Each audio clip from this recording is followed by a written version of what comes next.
Um salve a todos! Bom dia, boa tarde, boa noite. Professor Elton falando. Estou aqui no estúdio improvisado do Instituto Federal do Campus de Blumenau para falar sobre a Olimpíada Catarinense de Química, a OACQ. Aí você pergunta, o que eu quero saber com a OACQ? Bom, a OACQ ela contém questões diferenciadas de Química de vários vestibulares. E a comissão organizadora é formada por membros do CRQ, do Conselho Regional de Química e de universidades conceituadas aqui do estado de Santa Catarina. Se você está pensando em prestar vestibular ou um concurso que envolva prova de Química, vale muito a pena você dar uma olhada nesse vídeo aqui, tudo bem? Então confia e continua comigo aqui, tá certo?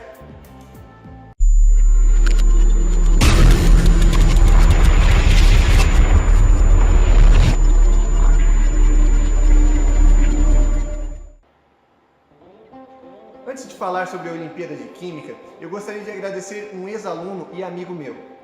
Ele foi meu aluno em Química Orgânica, pelo curso de Farmácia, e é uma pessoa sensacional. Obrigadão, André. Fica aí um grande abraço para você, tá certo? Antes de iniciar aí a resolução dos exercícios da OACQ passada, nós precisamos dar uma olhada no regulamento que está no site do evento. O site está aqui na descrição do vídeo. Mas para você, aluno, sem tempo, que trabalha de dia, que tem 2 filhos fora do casamento e paga pensão, eu vou resumir aqui os pontos principais. Olimpíada Catarinense de Química. As provas são divididas por modalidades. A modalidade A é para os alunos do primeiro ano e a B para os alunos do segundo ano. Os estudantes do terceiro ano ficam na modalidade C. Nesse vídeo, eu vou falar sobre a última prova aplicada na modalidade C. O conteúdo programático da modalidade C inicia em eletroquímica, com formas de energia sem fio, como pilhas e baterias, e vai direto para a química orgânica, com funções orgânicas, isomeria e até biocombustíveis. A Olimpíada é dividida em 2 etapas. Na etapa 1, os alunos realizarão uma prova com 20 questões na própria instituição de ensino. Quem tirar mais de 6 nessa prova está classificado para a etapa 2 da OACQ, onde só fica quem é bambambam em Química. Então você precisa acertar 12 de 20 questões na etapa 1 para ir para a etapa 2 da OACQ e para ser um bambambam da Química. Vamos dar uma olhada numa prova C da etapa 1. Questão 1. A meia-vida do isótopo radioativo iodo 133 é 20 horas. Considerando a massa inicial desse isótopo igual a 2 gramas, qual o tempo decorrido para que esta massa reduza sua atividade para 0,25 gramas? Iniciamos a questão coletando os dados. O tempo de meia-vida de 20 horas, a massa inicial M0 e a massa final M. A relação entre a redução da massa de um isótopo e o tempo não é linear, e sim exponencial. Assim, precisamos utilizar a equação 1 para resolver o problema.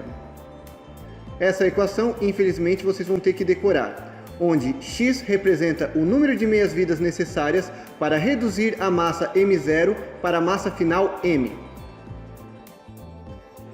Substituindo os valores na equação, eu tenho que o valor de x é 3, ou seja, são necessárias 3 meias-vidas para a massa reduzir de 2 gramas para 0,25 gramas. Aplicando o valor de x na equação 2, eu obtenho o tempo necessário para reduzir a massa de 2 para 0,25 gramas. E esse tempo é de 60 horas. Questão 2. Uma bisnaga de xilocaína a 2%, de massa total 250 gramas, apresenta quantos gramas de solvente? Quando colocamos 2 substâncias diferentes em contato, formamos uma mistura. Essa mistura pode ser homogênea, com uma única fase, ou heterogênea, com 2 ou mais fases. Uma solução é uma mistura homogênea, e ela é formada por soluto e por solvente. Somando a massa M1 do soluto com a massa M2 do solvente, eu tenho a massa total M da solução. No exercício, a massa M equivale a 250 gramas e o percentual em massa de soluto é de 2%. Para determinar a massa de solvente, eu preciso determinar primeiro a massa de soluto, sendo essa 2% da massa total. Eu posso resolver isso de duas formas. Ou eu multiplico a massa total por 0,02, que corresponde a 2% em massa, ou eu realizo uma regra de 3 simples, onde 100% da minha solução equivale a 250 gramas. 2%, que seria a massa de soluto, equivale a quantos? Com isso, eu obtenho o valor de M1, que equivale a 5 gramas. O exercício pede a massa de solvente na solução. Substituo os valores de massa total e massa de soluto, M e M1, na equação 3 e obtenho o valor de M2 igual a 245 gramas. Questão 3. Tem um texto enorme nessa questão. Se eu for ler, vocês vão ficar dormindo assistindo o meu vídeo. Eu vou resumir os pontos principais. O texto fala da descoberta de um novo elemento químico. O elemento possui número atômico 112 e temporariamente recebeu o nome de unúmbio, que significa 112 em latim. Esse elemento foi obtido por fusão nuclear entre átomos de zinco e de chumbo. Vamos analisar os itens a seguir. Primeiro, não se preocupe em relação a esse número no início de cada item. Isso significa que a questão foi tirada de um somatório, uma questão de vestibular talvez. Analisando o primeiro item. Este novo elemento químico de número atômico 112 será classificado como um elemento de transição. Vamos dar uma olhada na tabela periódica. A tabela periódica é dividida em dois grandes grupos. Grupos A e B, ou representativos, e de transição. Os elementos representativos correspondem às colunas mais altas da tabela periódica. As colunas menores correspondem aos elementos de transição. Os elementos destacados são os elementos de transição externa. Abaixo, no atalho da tabela periódica, temos os elementos de transição interna. Esse elemento de número atômico 112, ele já teve o seu nome substituído por copernício. Como podemos ver, ele se encontra na região de transição externa. Assim, o item 1 é verdadeiro. Vamos para o item 2. O elemento químico de número atômico 112 pertence ao período 7 e à coluna 12 ou 2b da classificação periódica dos elementos. Vamos retomar a tabela periódica. Esse elemento de número atômico 112 se encontra na sétima linha da tabela, ou seja, sétimo período, e na família 12 ou 2b, como mostra o esquema. Por enquanto, itens 1 e 2 são verdadeiros, vamos para o item 3. Os dois núcleos que se fundiram para formar o núcleo deste novo elemento foram o do íon cádmio 2+, e o do átomo de chumbo. Vamos dar uma olhada no texto para verificar essa informação. Como foi destacado no texto, o átomo foi obtido por fusão nuclear entre zinco e chumbo. Os íons cádmio não fizeram parte da reação. A proposição 3 foi falsa. Seguimos com o item 4. O nome definitivo deste novo elemento de número atômico 112 será definido pela IUPAC, para substituir o nome provisório unúmbio. Como mencionado no início do texto, esse nome é temporário e vai ser substituído pela IUPAC.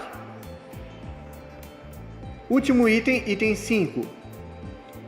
Seu número de massa será calculado através da soma dos 30 prótons do zinco e dos 82 prótons do chumbo.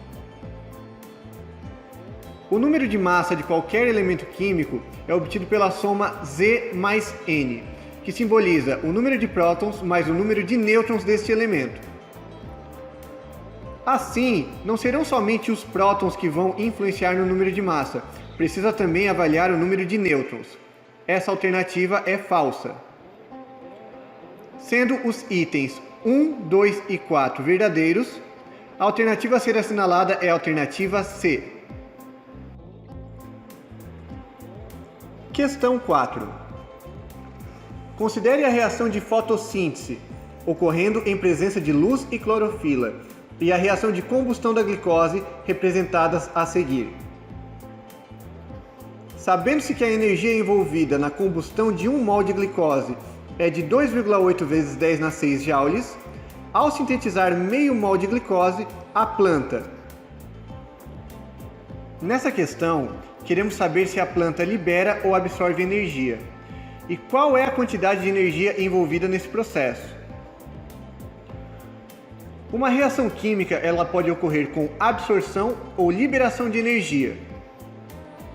Se ela ocorre com absorção de energia, essa reação é endotérmica.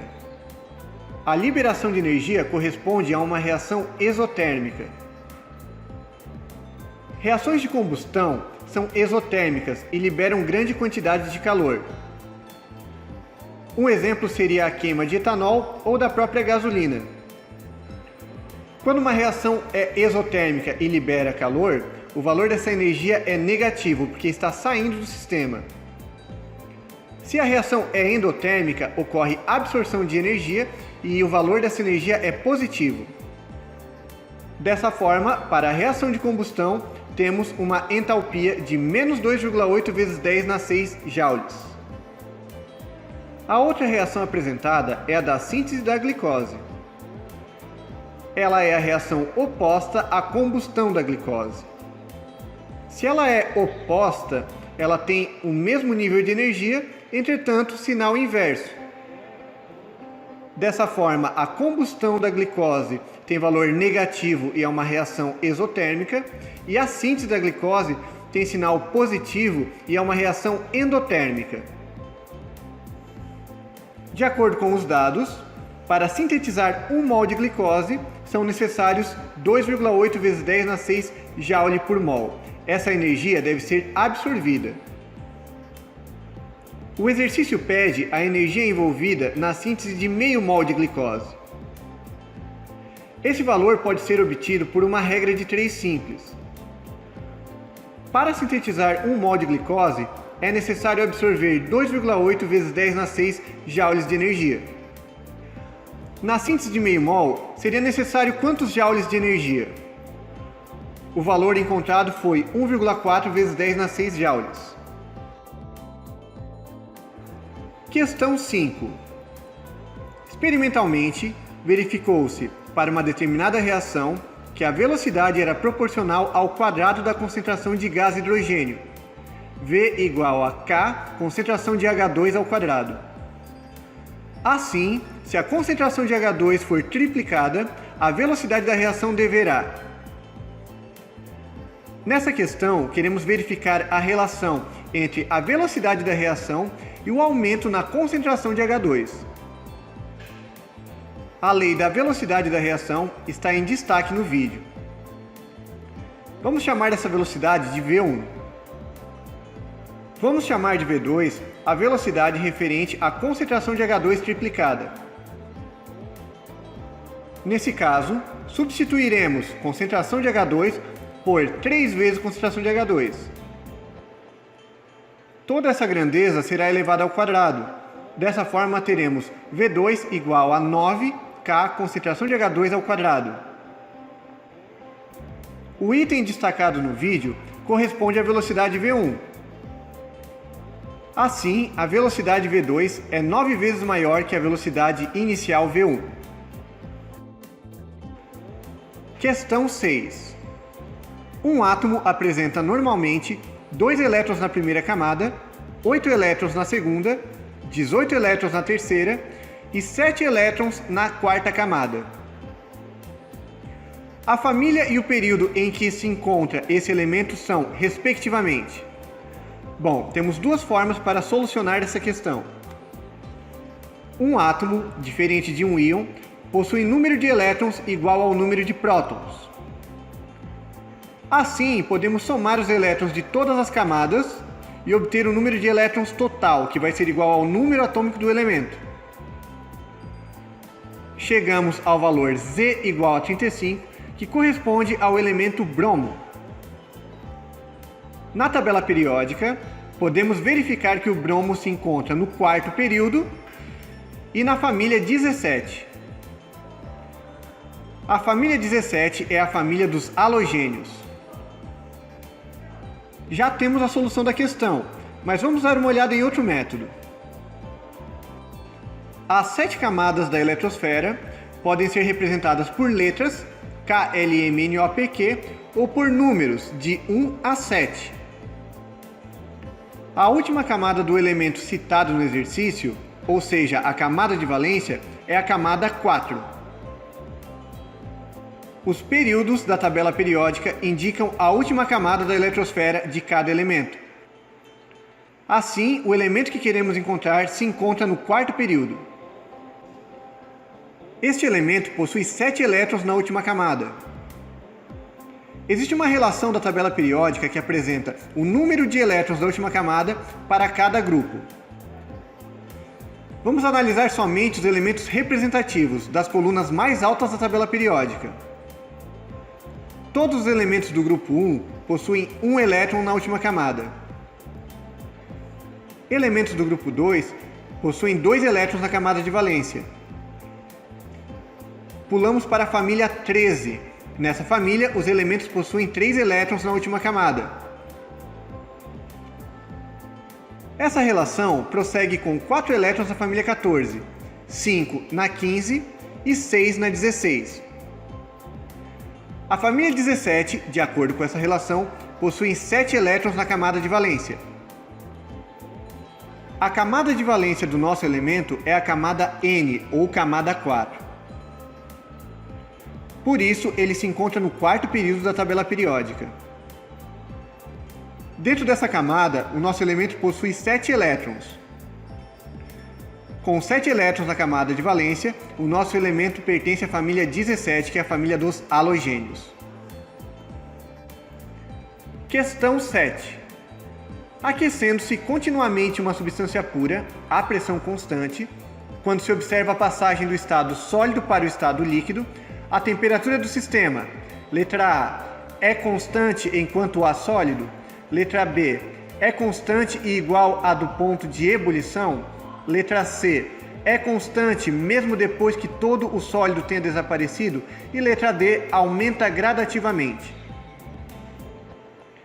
Em toda substância pura, as mudanças de estado físico, como a fusão e a ebulição, ocorrem sob temperatura constante. A passagem do estado sólido para o estado líquido é denominada fusão. Enquanto ainda existir sólido a ser fundido, a temperatura dessa substância se manterá constante. Questão 8. Considere as seguintes reações químicas. Das 3 reações apresentadas, ocorre oxirredução apenas em. Temos que avaliar essas reações individualmente. Reações de oxirredução são reações onde ocorre transferência de elétrons. A primeira etapa para a resolução do exercício é identificar o NOx de cada elemento em cada reação. Precisamos avaliar onde esse número teve alteração entre reagente e produto. Na primeira reação, o enxofre tem NOx mais 4 no reagente e NOx mais 6 no produto, o que indica que ele perdeu elétrons. Ainda nessa reação, o oxigênio apresenta NOx menos 1 na entrada e menos 2 na saída, o que indica recebimento de elétrons. Verificamos transferência de elétrons nessa reação, que é, portanto, uma reação de oxirredução. Na segunda reação, não há alteração no número de oxidação de nenhum elemento químico. Dessa forma, não há oxirredução na reação 2. O mesmo se repete na reação 3, onde o número de oxidação de cada elemento permanece constante. Questão 9. Considere a figura a seguir e as seguintes possibilidades para o líquido existente no interior do becker. Item 1, água. Item 2, água mais glicose. Item 3, água mais sal de cozinha.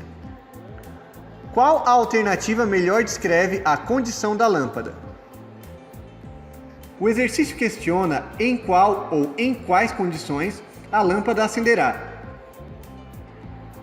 Para que a lâmpada da figura acenda, é necessário que a solução seja condutora de energia elétrica. Soluções que conduzem eletricidade são denominadas soluções eletrolíticas. A água, sem íons ou eletrólitos, não conduz corrente elétrica.